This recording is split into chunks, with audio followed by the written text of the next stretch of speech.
नाजरीन, प्रोग्राम दुराहा में खुश आमदीद। मैं आपका होस्ट पास्टर मोहसिन इकबाल आज एक बार फिर से आपकी खिदमत में एक नए प्रोग्राम के साथ हाजिर हूँ। हमने पिछले प्रोग्राम्स में फ़लस्तीन और इसराइल के माबैन जो कशीदगी थी इसके हवाले से डिस्कस की थी कि ये जो कशीदगी है इसका आगाज़ कब से हुआ और ये जो जंग का माहौल दोनों ममालिक के दरमियान इस वक्त मौजूद है, इसके क्या असरात जो है मुरतब हो रहे हैं। हमने कोशिश की थी कि हम ग्राउंड रियलिटीज़ पर बात करें ताकि दोनों ममालिक के दरमियान मोहब्बत की फ़िज़ा जो है वो कायम हो। आज एक बार फिर से हमारे स्टूडियो में प्रोग्राम दुराहा में ब्रदर विंसेंट वेलफर्ड मौजूद है, जिनके साथ हमने पिछले प्रोग्राम्स किए थे। तो आज भी इसी सीरीज़ का एक और प्रोग्राम होगा जिसमें हम गुफ्तगू करेंगे इसराइल और फ़लस्तीन के माबैन जो कशीदगी है इस पर हम गुफ्तगू करेंगे। सो मैं ब्रदर विंसेंट वेलफर्ड को आज के प्रोग्राम में खुश आमदीद कहता हूँ। बहुत शुक्रिया पास्टर साहब कि आपने और आपकी टीम ने दोबारा इस प्रोग्राम की सीरीज़ को आगे बढ़ाते हुए हमें मदऊ किया, और आज उम्मीद करते हैं कि हम मज़ीद इसके ऊपर जो है इस पूरे जो जंग का सिनेरियो उसको मज़ीद एक्सप्लोर करेंगे। राइट। ब्रदर विंसेंट के हवाले से मैं आपको बताता चलूँ कि इन्होंने कराची यूनिवर्सिटी से MA किया है क्रिमिनोलॉजी में, और उसके अलावा ये CSS के तालिब इल्म है। सो पिछले प्रोग्राम में हमने एक मुफस्सल और एक अच्छी गुफ्तगू की थी। सो मैं उम्मीद करता हूँ कि आज भी एक अच्छी गुफ्तगू जो है वो आपको सुनने को मिलेगी। सर, हम अपने प्रोग्राम का बाकायदा जो है आगाज़ करते हैं। हमने पिछले प्रोग्राम्स में आपको याद है कि कौम बनी इसराइल और फ़लस्तीन के हवाले से काफ़ी सारी बातों को जो है वो डिस्कस किया था। तो आज हम जो डिस्कस करेंगे वो है कि ये जो जंग अभी चल रही है, इस जंग के सियासी, समाजी और मुआशी जो असरात हैं वो क्या हैं? देखें, सियासी, समाजी और माशी, अब इस पे हमारे पास 3 डोमेन्स हैं, ठीक है। अगर मैं बात करूँ सियासी लिहाज से तो देखिए, ये जो इसराइल और फ़लस्तीन की जंग है, ये जंग इसी तरह हो चुकी है जिस तरीके से पाकिस्तान और हिंदुस्तान की जंग हमें आज की दुनिया में देखने को मिलती है। क्या कि जब वहाँ पर हालात ख़राब होते हैं, जब वहाँ पर सिटिंग गवर्नमेंट जो है वो मुश्किल में आ जाती है, उनकी इकॉनमी अनस्टेबल हो रही है, किसी पॉलिसी के ऊपर क्रिटिसिज्म हो रहा है या इलेक्शंस नज़दीक हैं, तो एकदम से या तो वो पाकिस्तान के ऊपर जो है वो हमला कर देते हैं, ठीक है, या फिर जी वो क्लेम कर देते कि हमारे ऊपर कोई हमला हुआ और एक जंग का समा बन जाता है, और फिर दोनों तरफ से जो है वो काउंटर एक दूसरे को किया जाता है, काउंटर स्ट्राइक्स होती हैं, कुछ सर्जिकल स्ट्राइक्स, और इस तरह के टर्म्स हम गाहे बगाहे सुनते हैं। तो इसी तरह का आपको एक सिनेरियो इसराइल और फ़लस्तीन में भी नज़र आएगा, ठीक है। ये जब हम इस टॉपिक को रिसर्च करते हैं ना, तो ये जो दूसरी तरफ एक विंग है जो फ़लस्तीन की तरफ से जो पूरी मुज़म्मत कर रहा है, ठीक है ना, तो आपको ये मिलेगा, इसके बैकग्राउंड में मिलेगा कि बहुत सारे फ़लस्तीनी भी जी उस ग्रुप के हक़ में नहीं हैं। ये जो जंग चल रही है इसके हक़ में नहीं है कि हमारी तरफ से फ़लस्तीन की सरज़मीन से जो लोग हमारे सो कॉल्ड रिप्रेजेंटेटिव बन के एक मिलिटेंट तहरीक चला रहे, हम उनके हक़ में नहीं हैं, ठीक है, और वो पुरअमन तरीका चाहते हैं इस मसले के हल का। राइट। तो दोनों तरफ से आपको इसके जो है वो सियासी जो है वो फ़ायदे नज़र आते होंगे। इसी तरह से जब हम देखते हैं कि दूसरी तरफ जो इसराइल की जगह है, वहाँ पर भी जब ये सारा मसला, ये कशीदगी उठना शुरू हुई, तो हम देखते हैं कि उनके सिटिंग प्राइम मिनिस्टर जो थे नेतन्याहू, उनकी जो गवर्नमेंट थी वो ख़तरे में आ रही थी, ठीक है। अब आप ये देखें कि वहाँ पर तहरीकें चल रही हैं, उनके खिलाफ मुजाहरे हो रहे हैं, और एकदम इतना बड़ा अटैक होना, इतनी बड़ी इंटेंसिटी के साथ आना, और फिर उसका इन्होंने उसका इतना बड़ा काउंटर स्ट्राइक उसके ऊपर करना। तो इसमें सियासी जो आपको नज़र आते हैं मुफादात वो तो हैं, ठीक है, और ये सिर्फ 2 मुल्कों के सियासी मुफादात नहीं हैं, ये आस पास पड़ोस और जो इनके काउंटर पार्ट से जो इनके साथी हैं उनके भी सियासी मुफादात आपको नज़र आएंगे। जी, आपने कहा कि नेतन्याहू की जो गवर्नमेंट है वो ख़तरे में आ रही थी, तो इसके पीछे क्या असबाब थे? देखें, ऑब्वियसली जब भी कोई गवर्नमेंट किसी जगह ख़तरे में आती है तो उसके 2 से 3 रीज़न्स होते हैं। या तो इकोनॉमिकल पॉलिसीज़ वर्कआउट नहीं कर रही होती, ठीक है, या तो कुछ पॉलिसीज़ ऐसी आ रही होती है जिससे आवाम खुश नहीं होती। फॉर एग्जांपल कोई टैक्स पॉलिसी इस तरीके की आ गई, सही है, या आपने किसी सर्टेन एक ग्रुप के अगेंस्ट जो है वो कोई ऐसी पॉलिसी इंट्रोड्यूस करवा दी जो किसी एक ख़ास कौमियत के, उस मुल्क के रहने वाले शहरियों में से कोई एक ख़ास कौमियत या ज़ुबान वालों के ख़िलाफ़ हो, तो उसके बड़े फैक्टर्स होते हैं।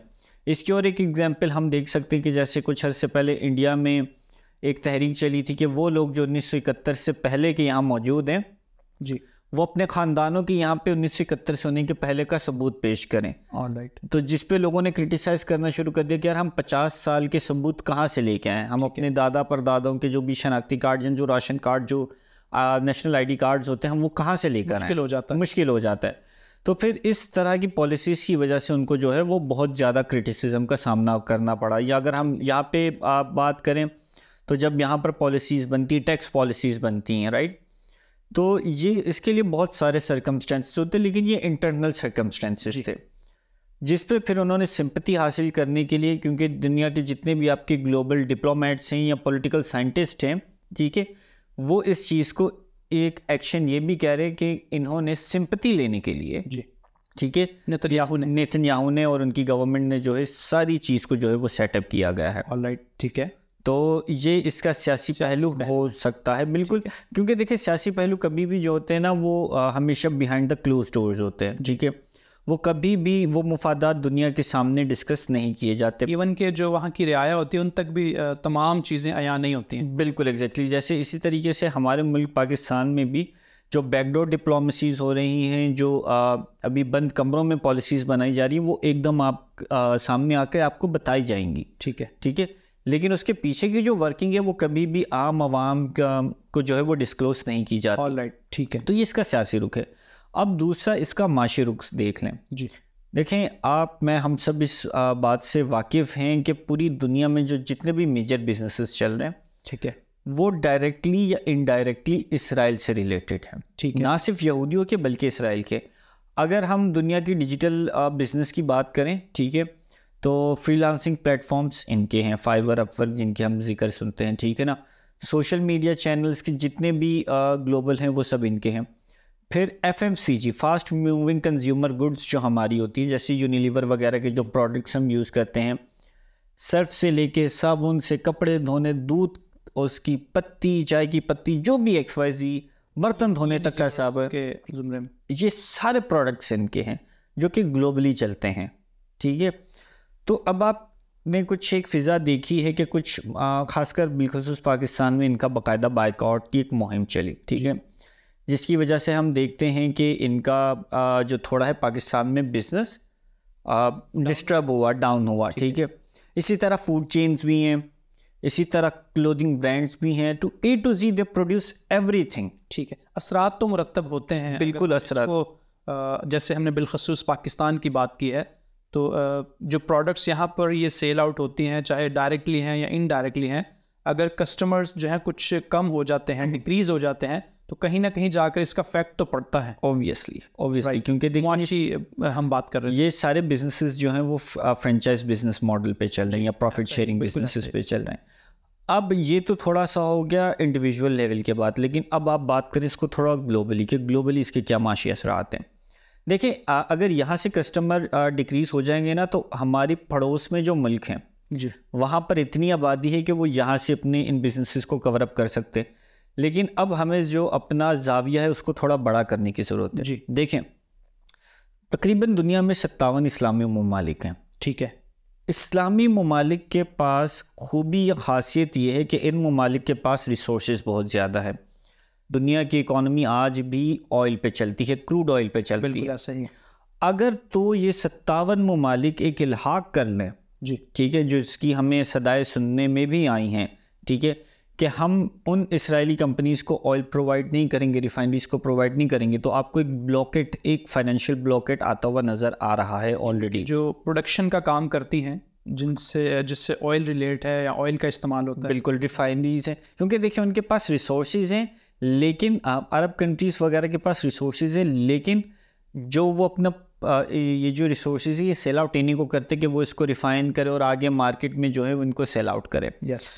तो दुनिया की इकॉनमी इस वक्त चल ही तेल के ऊपर रही है, जिसके पास जितने तेल के ज़खायर हैं और वो जितना उसको ख़रीद रहे और रिफ़ाइन करके आगे बेच रहे, ठीक है, पूरी दुनिया की इकॉनमी इस पे चल रही है। दूसरा, जियोग्राफिकली भी अगर आप थोड़ा सा जिक्र सुने, आप सोचे, हम पहले भी बहरा रोम के एक बड़े स्पेसिफिक कैनाल की बात कर चुके, स्विस कैनाल की, ठीक है, कि हमने ये देखा कि जो गाज़ा स्ट्रिप है, ठीक है, ऑल दो इसराइल का भी वो सारा हिस्सा बहरा रोम को लगता है, ठीक है, लेकिन अगर मिस्र ने जैसे पहले एक अरब इसराइल जंग में सुएज कनाल बंद कर दी थी जी, इनकी ट्रेड के लिए, और अगर वो दोबारा इस तरीके से कर दे तो इसराइल को जो है वो एक फाइनेंशियल झटका बहुत ज़्यादा लग सकता है। ठीक है। देखिए जंग जो है ना वो हमेशा अपने साथ बहुत सारे मसले मसाइल लेके आती हैं। बिल्कुल। अभी अगर तो इस तरफ से हमला हुआ या इन्होंने उसको काउंटर स्ट्राइक किया, जो भी मुहर्रकात है, जो भी फैक्टर्स हैं इसके, लेकिन पैसा जो है वो पानी से भी तेज़ मैं कहूँगा बह रहा है। ठीक है। और यहाँ पे इस टाइम इनको ज़रूरत जो दरपेश आएगी अपने डिफेंस सिस्टम को कायम रखने के लिए, that is there economy, that is there financial aid, right. और अगर वही कम पड़ जाए, वही ब्लॉकेट आ जाए, तो फिर इनके लिए बड़े मसले मसाइल पैदा हो जाएंगे। सियासी बात हमने की है, मुआशी हमने बात की है, तो इसके साथ ही रिलेट है समाजी। तो समाज के अंदर भी जो है वो प्रॉब्लम होती हैं, और इसके हवाले से भी आप कुछ कहना चाहेंगे? एक सिनेरियो सोचे अपने जहन में मोहसिन भाई, कि आप अपने घर पे अपने बिस्तर पे, ठीक है, सुकून से लेटे हुए, इतवार की शाम है, आप अपने जो पूरे हफ्ते की थकावट उतारने के लिए जो है अपने बिस्तर पे लेटे हुए, आपने शाम की चाय पी और अब आप लेट के कुछ रसाले हैं, कुछ अखबार पढ़ रहे हैं, अपना लीजर टाइम एंजॉय करें। उसी टाइम आपके घर के बाहर एक बहुत बड़े धमाके की आवाज़ आती है, सडनली, ठीक है। आप उठते हैं, आप बाहर जाते हैं और आप देखते हैं कि आपके घर के बाहर एक बहुत बड़ा गड्ढा मौजूद है, ठीक है। काला धुआं आपके घर के बाहर मौजूद है, बल्कि अब वो घर के अंदर भी दाखिल हो चुका है और आपका जो लीजर टाइम है वो पूरा ख़राब हो चुका है। ओके। आपके आस पड़ोस जो हरियाली थी, जो जानवर थे, जो इंसान थे, वो सब ख़त्म हो चुके हैं जी। आपका पड़ोस एक दिन में ख़त्म हो गया, या उसके असरात शायद आपके घर पे भी है। तो अब आप मुझे ये बताएं कि उसके असरात ज़हनी आपकी नफ्सियात पे कितने होंगे। और ये सिनेरियो दोनों तरफ डेली बेसिस पे चल रहा है। देखें, इसराइल का जो एक डिफेंस सिस्टम है that is called Iron Dome. Okay. Israel के पास ये एडवांटेज है कि जब उनकी तरफ कोई रॉकेट दागा जाता है, ठीक है, उनका डिफेंस सिस्टम ऐसा है, तो उनकी तरफ जब कोई रॉकेट या कोई मिसाइल दागा जाता है तो उनकी ऑलरेडी कंप्यूटर या इंटेलिजेंट जो मिसाइल्स हैं, ठीक है, वो इन मिसाइल्स को या उन रॉकेट्स को फ़िज़ा में ख़त्म कर देते हैं। इस दफ़ा फ़लस्तीन ने या उनकी जो मिलिटेंट जो चल रही है हमास, उन्होंने क्या किया, उन्होंने बहुत ज़्यादा एक्सीड किए, ठीक है ना, बहुत ज़्यादा नंबर्स में फेंके तो उसको कवर अप नहीं कर सके। उसकी कैपेसिटी को, आयरन डोम की कैपेसिटी को बेसिकली उन्होंने चैलेंज किया। तो जिस टाइम ये रॉकेट दागे गए और जब वो रॉकेट उन इलाकों में घिरने वाले थे, पूरे इसराइल में सायरन्स लगे हुए हैं, ठीक है ना, सेंसर वाले सायरन्स लगे हुए हैं। और जब उस इलाके पे, उस मखसूस इलाके पे कोई रॉकेट गिरने वाला होता है तो वो सायरन्स अलर्ट करते हैं, ठीक है। तो अब आप ये सोचिए, जब पूरे इसराइल पर 5000 रॉकेट दागे गए होंगे जी, तो कितने सायरन्स बजे होंगे? Too much. और लोगों ने अपनी गाड़ियाँ, अपने घर, अपनी जो महफूज जगह है उनको छोड़ के सड़कों पे आ गए, और फिर ये रॉकेट्स का सिलसिला जो है वो चलता रहा, जो भी अटैक्स उनके ऊपर होते रहे। तो खौफ की फ़िज़ा वहाँ पे मौजूद रही। बिल्कुल। अब दूसरी तरफ आ जाए फ़लस्तीन के पास तो ना कोई आयरन डोम है, ना कोई सायरन सिस्टम है, ठीक है, वो उनको तो अलर्ट भी नहीं किए जा सकते। वो तो अगर नींद में सो रहे हैं तो शायद उनका घर आके तबाह हो जाए और उनको इल्म ना हो। ओके। तो ये दोनों तरफ के समाजी मसाइल आपको समझने की ज़रूरत है।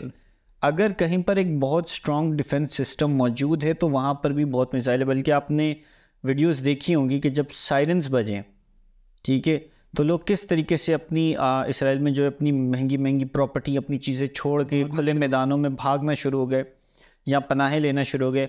और हमने फ़लस्तीन के भी इस तरीके के मनाजिर देखे कि एक फैमिली है और मलबे से 9 मौलूद बच्चे निकले, ठीक है ना।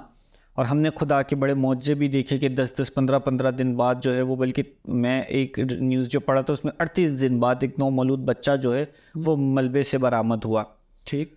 तो अब आप ये सोचें कि वो एक बच्चा जिसने पैदा होते ही अपने माँ बाप को गंवा दिया, अपने पूरे ख़ानदान को गंवा दिया, उसको कुछ पता ही नहीं कि उसकी माँ कैसी नज़र आती थी, उसके बाप के हाथों की शफ़क़त, उसके बाप के हाथों की गर्मी कैसी थी, बहन भाइयों के साथ उठना बैठना खेलना क्या होता है, माँ के हाथ का खाने का टेस्ट किस तरीके का होता है, कुछ तो उसको मिला ही नहीं।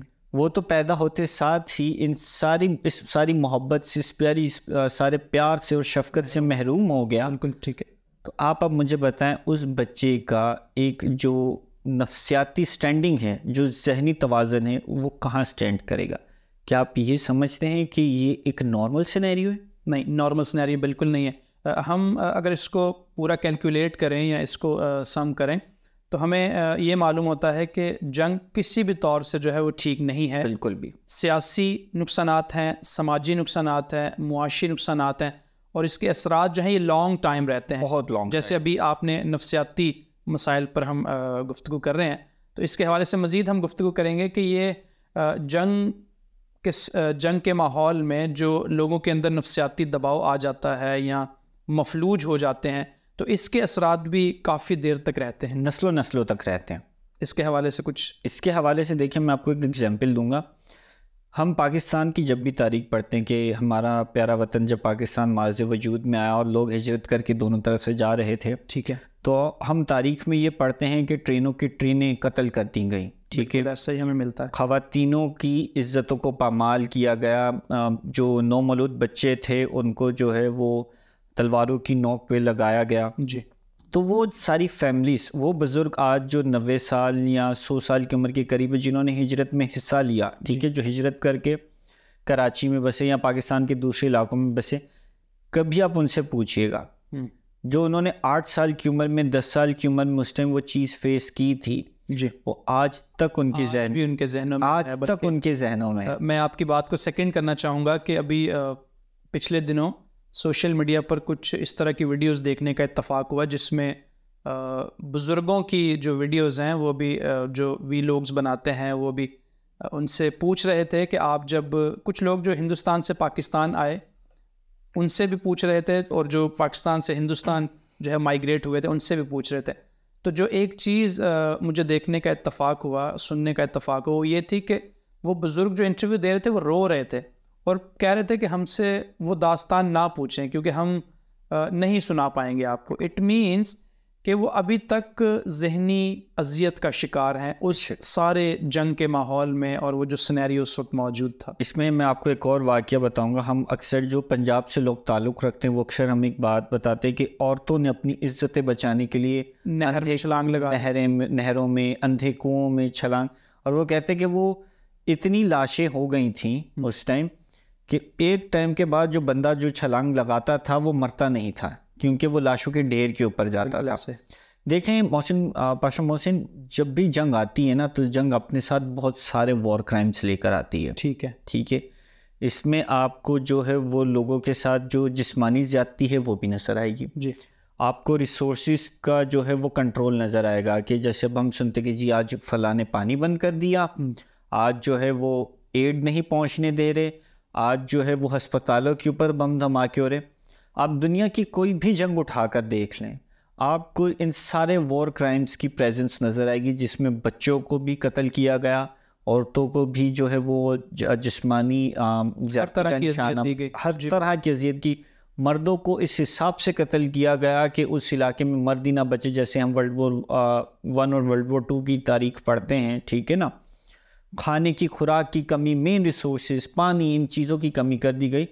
तो ये जंग कभी भी किसी भी हर दौर में अच्छी नहीं रही। Thank you very much. हम मज़ीद इसको सिर्फ थोड़ा सा आगे बढ़ाएंगे, सेकंड क्वेश्चन की जानिब हम आएंगे। तो क्या ये जंग है जो है ये इंसानियत सोजी है? देखें, यूनाइटेड नेशंस का ना एक चार्टर है, ठीक है, यूनाइटेड नेशंस का एक चार्टर है ह्यूमन राइट्स का, जो कि कहते हैं कि ये कुछ मखसूस चीज़ें हैं जो हर एक पैदा होने वाले इंसान के बुनियादी हकूक़ हैं। ठीक है, सबसे पहला होता है राइट टू लिव, ज़िंदा रहने का हक, ठीक है, right to access to education, तालीम हासिल करने का हक हो, फूड खुराक का एक्सेस हो, शेल्टर का एक्सेस हो, सेफ्टी हो, ठीक है, बिज़नेस करने की जो है वो आज़ादी हो या नौकरी करने की, इकॉनमिकली जो है वो स्टेबिलिटी की इजाज़त हो, प्रॉपर्टी लेने की इजाज़त हो। तो ये यूएन के, यूनाइटेड नेशंस के चार्टर है जिसको हम आज के दौर में जनरली, मजहबी तौर पे नहीं, जनरली कहते हैं कि अगर हम सोशली बात करें तो ये जो है एक इंसानियत का चार्टर है कि हर जिंदा रहने वाले इंसान को ये सारी चीज़ें मिलनी चाहिए। ये बुनियादी ज़रूरियात हैं बिल्कुल के लिए और ये उसको मिलनी चाहिए। बेशक ऐसे ही। और जब हम दुनिया के मज़ाहिब को भी पढ़ते हैं तो हमें इन चीज़ों की, इन हकूक़ की वहाँ से मिलती है। बिल्कुल ठीक है। तो एक चीज़ तो प्रूफ हो गई कि ये जो बुनियादी हकूक़ की हम बात करें ये इंसानों के ज़िंदा रहने के लिए लाजमी है।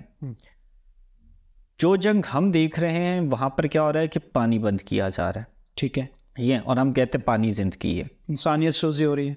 बिल्कुल। पूरे मतलब जंग में आप अगर तो एक दूसरे के खिलाफ अफवाज लड़ रही हैं, ठीक है ना, उस तरफ से जो हमास और इस तरफ से IDF है आपस में लड़ रहे, लेकिन आप देखिए कि शहरी इलाकों पर जी बाकायदा हमले किए जा रहे हैं, ठीक है, आम शहरियों को कत्लेआम किया जा रहा है, ठीक है। सुरंगों में हम सुन रहे कि जी पानी भर दिया जा रहा है, जो अंडर रूट सुरंगें बनी थी ट्रैवल करने के लिए। हस्पतालों पर हमले किए जा रहे हैं, एजुकेशनल इंस्टीट्यूट्स पे हमले किए जा रहे हैं, खुराक की वहाँ कमी आ गई है, एड जो है वो फ़लस्तीन की इजिप्ट में रुकी हुई है जी। तो ये इंसानियत सोजी की इंतहा है, यानी कि हर तरफ जो है वो इंसान की तजलील हो रही है इस जंग की वजह से। ऑल राइट, हमने बात की है सर इंसानियत सोजी पर भी, और नाजरीन आप इसको बड़ी तवज्जो के साथ सुन रहे हैं, और मैं उम्मीद करता हूँ कि आप इसके हवाले से अपने कमेंट्स भी हमें देंगे, क्योंकि इंसानियत सोजी ना सिर्फ इसराइल और फ़लस्तीन में बल्कि दुनिया में जहाँ कहीं भी होती है, हमें चाहिए कि हम इसके ख़िलाफ़ जो है अपनी आवाज़ को बुलंद करें। एक और सवाल की जानिब सर हम बढ़ते हैं। इस जंग के जो आलमी असरात हैं उसके हवाले से आप क्या समझते हैं कि वो क्या हैं आलमी तौर पर इसके जो असरात हैं? देखिए, अगर हम आलमी तौर पे भी सियासी और समाजी तौर से इसका कंपैरिजन करें ना, तो हम पहले एक हिस्ट्री देखते हैं कि यूजुअली 2 तरह के ब्लॉक्स हमें बनते हुए नज़र आते थे, ठीक है। एक ब्लॉक हो जाता था टोटली इस्लामिक ब्लॉक, जो कि कंडेम करता था और कुछ कंट्रीज़ जो हैं वो इसराइल के ऊपर अटैक भी करती थी। हमने जॉर्डन का पढ़ा है, पिछले एपिसोड में हमने बात की जॉर्डन के, इजिप्ट की, ठीक है। और एक जो ब्लॉक वो बन जाता था वो क्रिश्चियन प्लस ज्यूज़ का ब्लॉक बन जाता था, क्रिश्चियन प्लस ज्यूज़ भी नहीं, ज़ायोनिस्ट प्लस यूरोपियन, ठीक है, मैं उसको बोलूँगा। तो जैसे अमेरिका हो गई, अमेरिका, फ्रांस, ब्रिटिश, ये जितनी भी यूरोपियन कंट्रीज़ है, यूरोपियन साइड, ये सारी इसराइल को सपोर्ट करती है। यानी कि दुनिया जो 2 हिस्सों में डिवाइड हो जाती है, इस्लामिक लोग हैं और एक तरफ अदर कंट्रीज है। और जो इब्राहिमी मुआहदे की हम बात कर रहे थे, तो हमें एक घर में डिवीजन नज़र आ जाती थी कि 2 भाई एक तरफ और एक भाई एक तरफ। ऑलराइट। लेकिन अब जो करंट सिनेरियो चल रहा है इसमें बड़ा मिक्स आपको जो है ना वो नज़र आएगा जी। इस वक्त इसराइल के खिलाफ जो है वो अमेरिका में जो है वो आप देखेंगे मुजाहिरे हो रहे हैं, ठीक है। अभी हमने ये भी देखा कि यूनाइटेड नेशंस में भी जो है वो इसराइल और फ़लस्तीन में जंग बंदी की जो करारदाद है वो एक यूरोपियन कंट्री से पेश की गई, ऑलराइट, जिसको अमेरिका ने वीटो कर दिया। तो वीटो पावर जब किसी भी करारदाद को अगर अमेरिका यूनाइटेड नेशंस में वीटो कर दे तो फिर उसकी जो है ना वो कोई कानूनी हैसियत नहीं रहती, ठीक है। तो वीटो पावर भी एक एस्पेक्ट है जिसको हम डिस्कस करेंगे। लेकिन अब अवामी तौर पे लोग इस बात को, अवाम जो है वो कह रही है कि अब इंसानियत सूजी ख़त्म हो जानी चाहिए, बंद होनी चाहिए। जबकि सियासी मुफादात, जिन कंट्रीज़ की सियासी मुफादात हैं इसराइल के साथ, वो इसराइल को सपोर्ट करे, जिनके सियासी मुफादात हैं फ़लस्तीन के साथ, वो फ़लस्तीन को सपोर्ट करे। तो अभी भी ये 2 ब्लॉक्स हमें नज़र आ रहे हैं, ठीक है। लेकिन अब थोड़ा सा अवामी सतह पर जो है वो आपको चेंज नज़र, बल्कि हम पाकिस्तान में भी सुनते आ रहे हैं कि पहले एक बात होती थी कि जी फ़लस्तीन की मदद को यहाँ से फ़ौज भेजी जाए, फ़लस्तीन की मदद को से या करने के लिए यहाँ से फ़ौज भेजी जाए। अब आम पाकिस्तानी क्या कह रहे हैं कि यार हमारे अपने बड़े फाइनेंशियल मसाइल हैं, एक नैरेटिव बिल्ड हो रहा है, और हर तरफ ये बिल्ड हो रहा है, हर तरफ बिल्ड हो रहा है कि अब हम जो है ना किसी और की जंग में नहीं जाएंगे, नहीं इंटरफेयर नहीं कर सकते। असरात जो हैं वो भी कुछ ठीक नज़र नहीं आ रहे। बिल्कुल, हर तरफ से जो सदा है वो यही है कि जंग बंदी होनी चाहिए, अमन होना चाहिए, इंसानियत सोजी नहीं होनी चाहिए। तो सर हमारा जो प्रोग्राम है उसका जो वक्त है वो मुख्तसर है, तो काफ़ी सारी बातें हैं जो डिस्कस हो सकती हैं, और हम तो सिर्फ यही बात कर रहे हैं कि इंसानियत सोजी नहीं होनी चाहिए, जंग ख़त्म होनी चाहिए, मोहब्बत की फ़िज़ा कायम होनी चाहिए। तो इसी से रिलेटेड मेरा जो सवाल है वो आपसे ये है कि इस मसले को फिर कैसे हल किया जाए? देखें, इस मसले का हल जो है ना वो सिर्फ अमन से हो सकता है, ठीक है, और अमन बगैर यीशु मसीह के जो है ना वो पॉसिबल नहीं है। ऑलराइट, ठीक है। आपको मैं बड़े एक मज़े की बात बता रहा हूँ। आज जिस जगह को, जिस सरजमीन को हम फ़लस्तीन कहते हैं, मैं नाजरीन से गुजारिश करूँगा कि गूगल करें और जाके फ़लस्तीन का मैप देखें। आज की फ़लस्तीन में आपको पता है कौन से शहर मौजूद हैं? यरूशलेम फ़लस्तीन में है, यहूदिया फ़लस्तीन में है, सामरिया फ़लस्तीन में है, बैतलहम फ़लस्तीन में है, गलील फ़लस्तीन में है, तिब्रियास की झील फ़लस्तीन में है।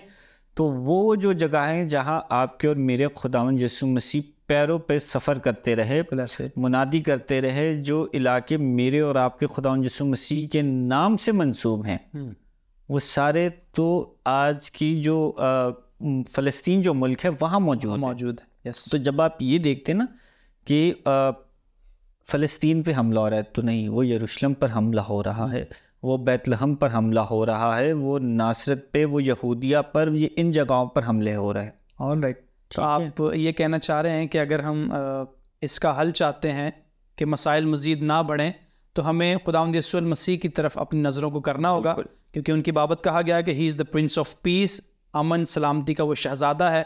और बड़ी खूबसूरत बात आपने की है कि ये जो तमाम शहर हैं यहाँ पर खुदावंद यीशु मसीह के कदमों के निशान हैं, और उन्होंने जब खिदमत का आगाज़ किया तो यही शहर थे, जब वो पैदा हुए हैं तो यही शहर थे, और उनकी सारी जो दुनियावी ज़िंदगी थी उन्होंने यहाँ पर गुजारी है। तो हमारे लिए भी ये मुक़द्दस जगह हैं, और फ़लस्तीन के लिए तो ऑलरेडी हैं, बल्कि तमाम दुनिया के लिए ये पैगाम आप देना चाह रहे हैं कि ये मुक़द्दस जगह हैं, क्रिश्चियंस के लिए भी, यहूदियों के लिए भी, मुसलमानों के लिए भी।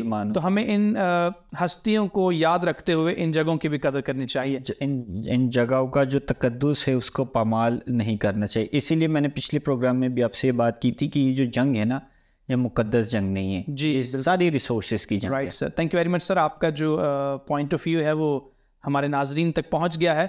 So thank you very much, आपने हमारे प्रोग्राम को देखा है। आज हम बात कर रहे थे एक दफ़ा फिर से इसराइल और फ़लस्तीन के माबैन जो कशीदगी है उसके हवाले से। आज हमने कुछ नई बातों को जो है वो डिस्कस किया है। मैं उम्मीद करता हूँ कि आप भी इस प्रोग्राम में हमारे साथ थे और आपने काफ़ी सारी बातों को नोट किया है, और आप से हमारी सिर्फ यही दरख्वास्त है कि आप अपने कमेंट्स के ज़रिए से हमें आगाह करें कि मज़ीद किस तरह हम अमन कायम कर सकते हैं, मोहब्बत की फ़िज़ा को कायम कर सकते हैं। सो अगले प्रोग्राम तक के लिए आप हमें इजाज़त दीजिएगा। खुदा हाफ़िज़।